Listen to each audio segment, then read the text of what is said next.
And uJesu lokuqala wayengalisho ebandleni. Wayisho kubantu abambulala. Uthi baba bathethelele ngoba basenza. Awutshela thina njengebantu ukuthi asenzeni. Yabona izwi likaNkulunkulu masishumayela umoya ingcwele singenawo.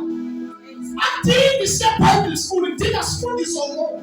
Lithi iBhayibheli John 14, wawuqala verse 21. Lithi uma sefikile the teacher, lithi yena uzomfundisa. Amen. Usilisa lithi izwi likaNkulunkulu mina kusafanele ukufundiswa yilokubani. Ngoba umoya ingcwele yena umfundisa. Awubasibadala abantu. Noma ethulwa la phambili sithula indoda kaNkulunkulu the lion masalwane sithula the caterpillar endoda ibuye eBible school iUBI Bible school edume nonsense. Inomfazi nabantwana silindele ngale mayishadini ayilena umfazi nabantwana.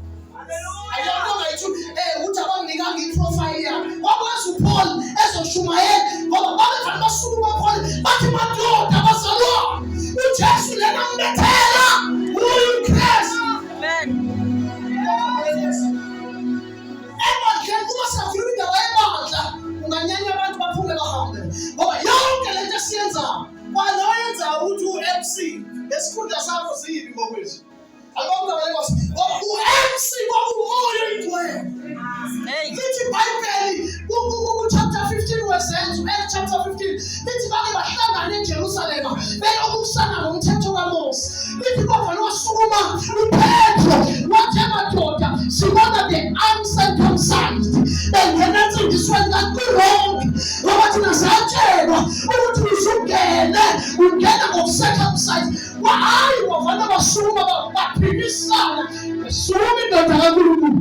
Yaphinda sukuma hayi madoda abazalwane singabancindezela ama-Gentiles angenayo asiwatsheleni ukuthi adede kufelele angasidli into eziyifele ahambe amanyala asiphume bona angakhonzi futhi ama-idols.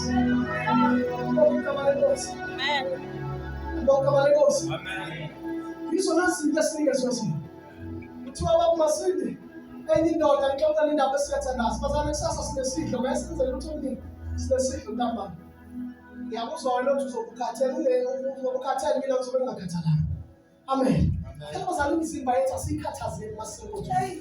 Lo mzimba usazolala ethuleni and usazofika ubuzwe lo mzimba. Amen. Amen. Wathi mawuvuka ngosuku lokuvuka ofika ubuzwe kuthiwa wakhuluma washiya lokho nalokho ufuna abantu bajabule. Angibonge igama lenkosi. Angibonge igama lenkosi. Kuthiwa bazalwane ngelinye ilanga omunye umlungu wase Germany. Kuthiwa lo ndoda yase Germany yayisihlalile kakhulu eSouth Africa. Seyihlale kakhulu iminyaka. Ufike la ithi khona no sengigugile manje. Sengimdala. Sengifuna ukugoduka ngibuyele ekhaya eGermany. Kodwa njengoba ngifuna ukubuyela ekhaya eGermany nginenkinga yokuthi nginezinto ngiyindoda emnekahle ecebile nayo yonke into. Ngino-Mercedes Benz, ngino-Jaguar, ngino-Rolls Royce lekhaya nayo yonke into ngiyicabanga. Nginemizi eminingi bathi ngizokwenze njani? Ngiyacabanga le ndoda yayinomfana ingane yayo yafa ingane yayo. Ngiyacabanga ukuthi ngeke ongcono ngifane ngenze i-auction yonke lento enginayo ngiyidayise bese ngithatha imali ngihambe ngiyobukela ezweni lakithi. Angibonge igama lenkosi. Kuthiwa le ndoda yafaka ama-poster yabhala ama-social media platforms yathi hey ngine-auction ngosuku olukuthi.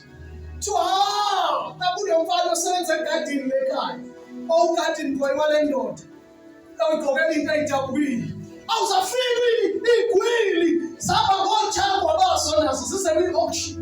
Nalo ephethe isaka kaMasindi le mali eligaxele ethi mina ngizophuma nalo wabusi athi mina ngizophuma nalo yamuntu athi omunye imoli esendaweni ethize kuzobe yami sangena igwili bagcwala njengoba ngigcwele. Kwathi bagcwala kuthiwa yasukuma le ndoda yathi le ndoda sesizaqala i-auction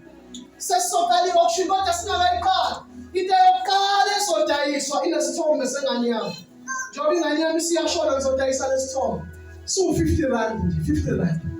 Kuthiwa babuka ikhwini sathi uyaganga 50 rand sisele imali engaka sifune kwasithombe thina lezi.